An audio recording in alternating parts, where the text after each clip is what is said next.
पता है कि यूएसए में एक 16 साल का बच्चा हर रोज 50 से $60 एक जने को पे करता था, क्योंकि नाइकी का जब भी कोई नया कलेक्शन रिलीज होने वाला होता था वो नाइकी के स्टोर के बाहर रुकता था।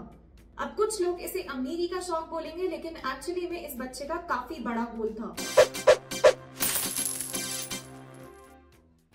उसने लिमिटेड एडिशन के स्नीकर्स को एमआरपी पर सोर्स किया और बाद में उन्हें 3 से 4 गुना तक के ज्यादा प्राइस पर दोबारा बेचा।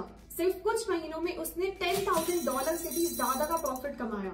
उसको पता था कि लिमिटेड एडिशन स्नीकर्स ईबे के थ्रू ज्यादा प्राइस पर बेचे जा सकते हैं, इसलिए उसने डिसाइड किया कि वो उन्हें खरीद कर ऑनलाइन बेचने का काम शुरू करेगा और इस बिजनेस को स्नीकर रीसेलिंग का नाम दिया गया। इस बच्चे का नाम था Benjamin कपेलुश्निक।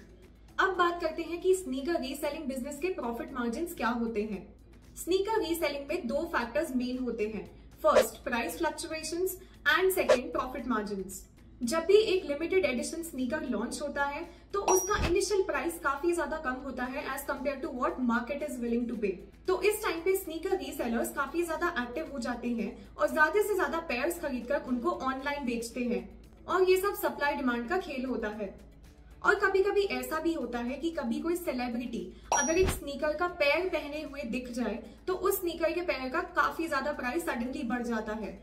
For example, recently new balance 550 काफी ज्यादा वायरल हो गया था जब काइली जेनर और हेली बीबर जैसे सेलिब्रिटीज को इसे पहने हुए देखा। वेल, स्नीकर मार्केट प्रॉफिटेबल तो है, but every good thing comes with some challenges. So let's talk about the challenges in sneaker reselling. Number 1, counterfeit sneakers. आपने काफी सारे स्नीकर्स की मार्केट में फर्स्ट कॉपीज तो देखी ही होंगी, तो इसकी वजह से ओरिजिनल स्नीकर्स की डिमांड कम हो जाती है। ऑल्दो जो ट्रू स्नीकर एंथुसियास्ट होते हैं उनको इस चीज से काफी ज्यादा फर्क नहीं पड़ता है और वो ओरिजिनल ही बाय करना प्रेफर करते हैं, लेकिन इस बिजनेस में ऑथेंटिकेशन काफी ज्यादा जरूरी हो जाती है। Number 2, legality of the business. कुछ लोग बोलते हैं कि स्नीकर रीसेलिंग कंज्यूमरिज्म और इन्फ्लेशन बढ़ाता है, और कुछ लोगों का कहना है कि स्नीकर रीसेलर्स मार्केट से शूज को स्टील करते हैं, इसलिए कभी भी एक नोबल प्रोफेशन की तरह नहीं देखा गया है। रिसेंट ईयर्स में इंडिया का स्नीकर मार्केट काफी ज्यादा बूम कर रहा था। इंडिया में 2022 के टाइम पर स्नीकर मार्केट का रेवेन्यू $2.60 बिलियन से भी ज्यादा गया था, and the market is expected to grow by 11.58%।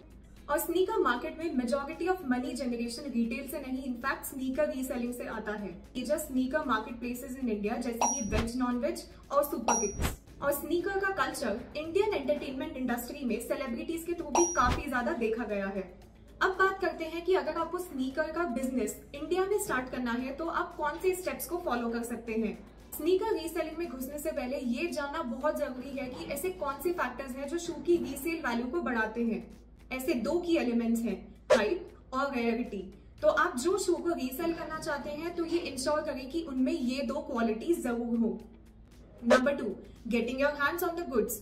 जैसे ही लिमिटेड एडिशन स्नीकर्स लॉन्च होते हैं तो आपको एक स्ट्रैटेजिक अप्रोच डिजाइन करनी पड़ेगी जिसके थ्रू आपको इनका जल्द से जल्द एक्सेस मिल सके और आप इनको जल्दी बेचना भी स्टार्ट कर सके। आप कोई भी स्नीकर स्टोर के एम्प्लॉय या फिर ओनर के साथ कनेक्शंस बना सकते हैं और उनसे लिमिटेड एडिशन स्नीकर्स का एक्सेस भी ले सकते हैं।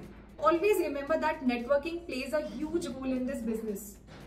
आप अपना स्नीकर रीसेलिंग का बिजनेस कुछ हैक्स के थ्रू प्रॉफिटेबल भी बना सकते हैं, जैसे कि नंबर 1, फेसबुक ग्रुप्स। आप कुछ local buy and sell Facebook groups को ज्वाइन कर सकते हैं जिसके थ्रू आप पोटेंशियल बायर्स से भी कनेक्ट कर सकते हैं। Number 2, use eBay. ईबे जैसी साइट्स पर आप अपने स्नीकर्स को लिस्ट कर सकते हैं और ऑडियंस को अट्रैक्ट भी कर सकते हैं, but always remember that there are some potential scammers जो आपको ऐसी साइट्स पर दिख सकते हैं, so always make sure to follow PayPal's dispute rules. Number 3, Grail. आप ग्रेल जैसी कुछ रेप्यूटेबल ऑनलाइन मार्केट प्लेसेस को भी एक्सप्लोर कर सकते हैं, but you need to be prepared for negotiations and low ball offers. Sneaker market की hype देखकर इनफैक्ट कुछ ब्रांड्स जो फैशन स्पेस में भी नहीं है, उन्होंने इस मार्केट की इंटरेस्ट को देखकर अपनी कम्युनिटी में भी हाइप क्रिएट करी है। लास्ट ईयर टिंडर ने फिला से कोलैबोरेट करके एक लिमिटेड एडिशन स्नीकर लॉन्च किया था और इनफैक्ट टिंडर पे स्नीकर्स का इंटरेस्ट 2.5 टाइम्स तक भी बढ़ा। तो ये थी कुछ इन्फॉर्मेशन स्नीकर रीसेलिंग बिजनेस के बारे में। ये सारी इन्फॉर्मेशन जानकर क्या आप एक स्नीकर रीसेलर बनना चाहेंगे? कमेंट्स में बताइए। स्नीकर रीसेलिंग बिजनेस जैसे आपको प्रॉफिट बनाने का एक चांस देता है, सिमिलरली फेलो आपको मनी ग्रो और सेव करने का चांस देता है, वो भी 12% रिटर्न्स के साथ। इनफैक्ट आप फेलो पर टिकट्स अर्न करके काफी सारे रिवॉर्ड्स भी जीत सकते हो। सो explore the fellow app now, link is in the description. For more such content, subscribe to our channel Fellow Finance and do not forget to like, share and comment.